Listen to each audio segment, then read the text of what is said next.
Ka ọ gachara izu ụka anọ n'ime abalị asaa bụ nke e nyere ndị ndu ndị ọchịchị ndị agha nọ na Niger ka ha wee wechighatakwa usoro ọchịchị onye kwuo uche ya, otu Economic Community of West African States ECOWAS pụtaziri dịka ihe kwesịrị ekwesị ịga n'iru wee kọwaso agịrịdịgasị iche iche na ebe nchịkọta nzukọ ha.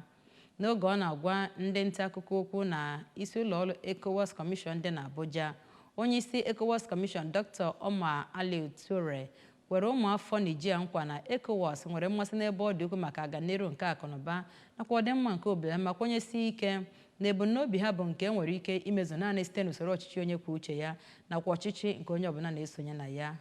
Princess Ekwi Ajide kọrọ akụkọ a n'uju.